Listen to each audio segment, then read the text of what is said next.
Welcome, welcome, welcome. Welcome to Discovering Your Sensitivities 3-day challenge. I am so excited you're here. And if you're anything like me, you've been to a bunch of doctors trying to figure out what's going on with your body, and they say you're fine. So if you're having major problems, you should go to the doctor and find out what's going on, okay? I remember sitting in the doctor's office in my early 20s. I had the absolute worst sore throat that you could possibly imagine. I looked in the mirror and I counted 30 cold sores in my mouth and throat. 30. You know how one cold sore can ruin your day? I had 30. I couldn't drink orange juice. I just laid around. It was awful. And cold sores last like 5 to 7 days. So it was miserable. So I went to the doctor. Early 20s. And I was like, I have all these cold sores. And he said, I was like, what's going on? Can you help me get to the bottom of it? Because I keep getting cold sores. And he said, I don't know, but here's your medicine. And I mean, that's typical. That's what they're trained to do. I'm not faulting him for doing what he was trained to do. But I was 20 and I was asking him, doesn't lysine help that? He was like, what's lysine? And I'm like, an amino acid? Didn't you go to medical school? Yeah. So anyway, that's the day I decided I needed something different. That's when I started working on my diet and I started using natural things to help my health. And yes, you can get cold sores from being stressed out and eating too much of the wrong thing that you might be sensitive to. So that's why I've created this course, because it's so frustrating to continue wondering what's going on with your body, why you're feeling so cruddy. You've been to your doctor, everything's good, they say everything's good, but you're feeling rotten, you've got aches and pains, you've got all these weird symptoms that don't seem to add up. It could be food sensitivities. So I've had 25 years of experience with food sensitivities and I want to share it with you, and it'll make it so much easier than it was for me, because 25 years ago nobody knew about any of this. There was no such thing as gluten-free flour. I had to find myself an Asian market and make my own flour blends so that I could cook. So first of all, I want to tell you, I'm not a doctor. I will not diagnose, treat, or prescribe it for you. But I am a certified natural health professional, and I have 25 years of dealing with this issue. So I want to share with you what I have. So you're going to have 3 days of a challenge. Today we're going to talk about what symptoms you should look for. Tomorrow we're going to talk about easy ways to track your symptoms, and then we'll talk about how to decipher what food is causing the distress. So let's get started, okay? So, day 1, symptom checker. Get yourself a notebook. Okay? Here's my favorite notebook. Right? It's a nice fat one. I don't do this anymore. I actually have never done this because I figured out my sensitivities before, but this is going to make it easier for you to figure it out. I was all hit or miss. I couldn't figure it out because there was nobody who told me how to do anything, right?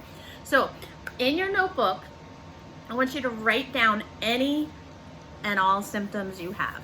I don't care what symptom it is, whether you think it's related to sensitivities or not, okay? If you have really bad cramps in your legs, put it in there, okay? I'll tell you why later.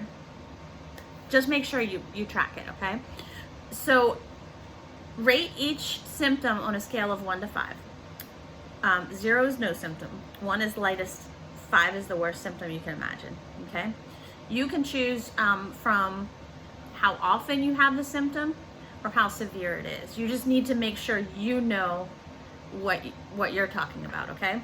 So I'm going to give you 5 areas of symptoms to think about, but I want you to add to it, okay? It's not exhaustive.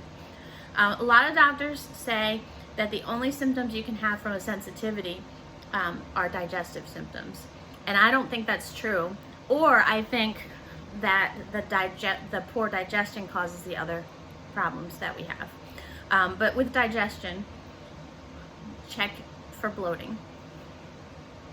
We all get that sometimes, right? Bloating, gas, reflux, diarrhea, constipation, things like that. Okay? Write them down.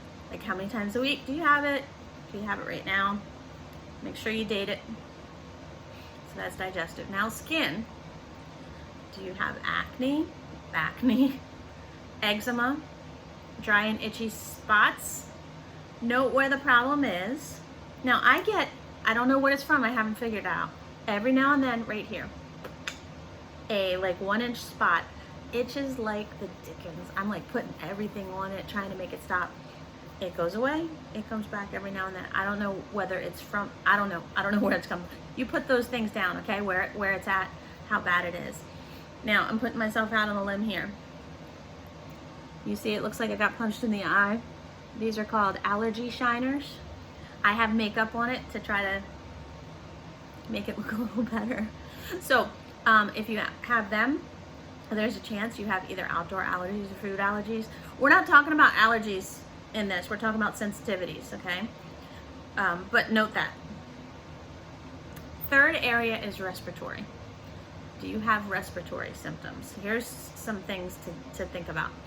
Some people always have a stuffy nose. I used to get sinus infection after sinus infection after sinus infection, bronchitis, chronic bronchitis and sinus infections before I found out what my food sensitivities were. So it could be that it's causing your immune system to not be doing very well, and that's why you get it. I'm not sure why, but it is related. So sinus congestion, runny nose, that dripping in the back of your throat, makes you clear your throat all the time. All of those things, make sure you put in there. How deeply can you breathe? Can you fill up your lungs? Do you cough a lot? Are you clearing your throat a lot? I used to, when I was in school, I used to get teased because I did this.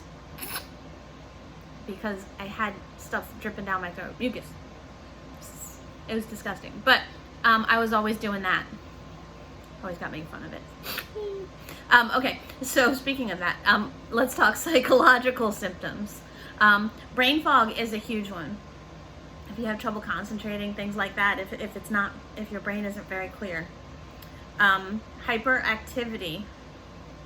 If you eat and you have a ton of energy, like too much energy after you eat, pay attention to that. What about depression, anxiety, anger, irritation, frustration? All of those things can be symptoms. Now, if you're feeling really great, I want you to put that too, okay?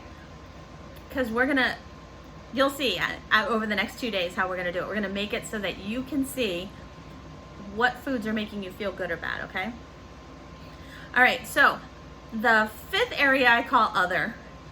So that would be including inflammation, joint pain. I get a lot of joint pain when I eat something that I'm sensitive to. Migraines and headaches, ear infections, chronic ear infections, ear pain. I get ear pain because I get my sinuses start getting clogged up, and it starts pushing on my nerves in my ear and stuff like that. So once you start really getting in tune with your body and paying attention to how you're feeling, a lot of us, we're just so busy, we don't have time to think about how we feel.